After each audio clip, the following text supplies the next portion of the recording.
Hey, E3 happened. We're going to go against the usual run of the show. We're changing things up here. That's right. E3 2021 happened. So did the Summer Game Fest. So did... What else happened? Like, everyone apart from Sony had, like, a video. Yeah. Well, everyone did something. They had something. So before we go into each individual game news thingy, let's just talk about E3 overall. What did we think? We've all watched a majority of the conferences. Brayden, what did you think overall of E3? I thought overall, I think this format for E3, summer gaming, the mess and amalgamation of all these different people calling their shit different things all around the same time of the year, as E3, I think it works. I think it works 100%. Everyone's sort of doing their own thing. I think this is ideal for going forward and sort of modernizing a bit. That being said, I think some people still need some work. Oh, yeah. Floppy, what were your thoughts on E3? I've got pretty much the same thoughts. I think E3 is now not just an event. It is a time. Mm-hmm. And I think it really worked. I think it worked really well. I think there are some people that did it really, really well and presented their stuff well. I think there are some people that are not yet used to this format, and hopefully we'll get there. I personally loved the new format of companies just holding like 40-minute, hour-long presentations of videos. Well, some of them didn't need to be that long. No, true, but the majority of them were really slick. Majority of them had some pretty decent stuff. Mm-hmm. Some of them were downright hilarious. I don't know if you guys saw the I can't remember what it was called now. The guys that did Scott Pilgrim versus the World, Limited Run. Limited Run had one. I missed that. Limited Run had one where they announced River City Girls 2 and River City Girls 0. I saw your post about that, but I missed that. Very excited. But their whole thing was a complete and utter piss take of these conferences. Oh, perfect. Well, that's cool. That's like perfect. Just as an example, I didn't get the footage, but just as an example, they had real live gameplay of River City Girls, and it was one of them dressed up in like just a gamer standing in front of a screen with like a bag of Doritos, just trying to gnaw it with his face and play one-handed. And it was like for a minute. And this was and a thing came out that said live gameplay. I mean, we'd all be lying if we said we haven't done that. It was great. It was a lot of fun. Right. But I think more than anything, this was the ESA after having last year off due to, all the problematic global bastard that's currently still toppling the world. Get vaccinated.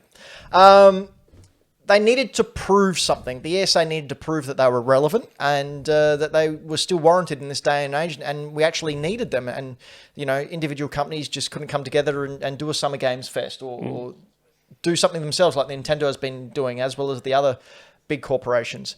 So I just want to highlight here, on day 3 of the ESA's E3 coverage, they started the day with sitting down with some influencers and asking them who they'd want to have dinner with. So good gaming content there. Instead of talking about devs and their craft, let's go with the influencers. For me, I've written it down here. The ESA appeared like a bunch of 50-year-olds trying to fit in at the skate park. So I relate to this a lot, as I'm quite often referred to as the old man. And this made me think of that meme with Steve Buscemi going, "Hello there, fellow young people." With the skateboard? Yeah, with the skateboard. The ESA took a jab at Jeff Keighley as well. So they only had spots for official streamers or co-streamers of all the E3 presentations. Where was for ours? About 100 people. Oh, I turned it down because I knew we were busy. Good point. So only 100 spots, and Jeff Keighley wasn't given one of those spots to be a official co-streamer. Because Jeff Keighley, of course, used to be on the ESA, on the board, but he left in 2019 because of all the bollocks backstage political mess and them not willing to change their the way they do things. They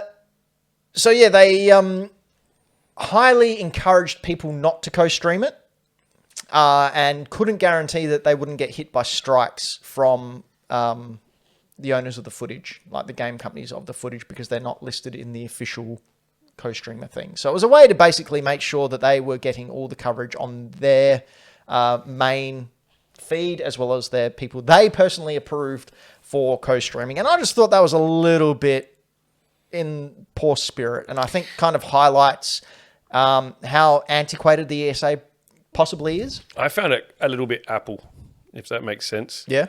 Like doing it my way and no one else's, and a little bit.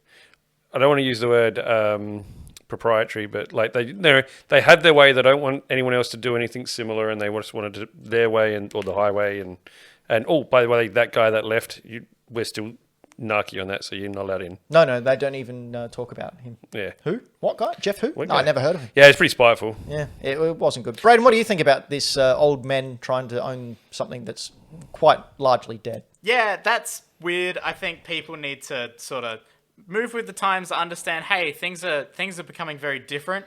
We need to adapt to survive. And they're barely doing it.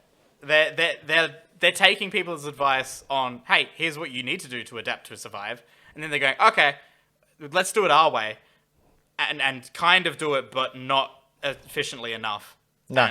And taking the easy option. Oh yeah, influencers. Kids love influencers. Yeah, Let's talk to them. Hint, never do that. Ever. Never a good thing. They'll be cancelled in 3 months.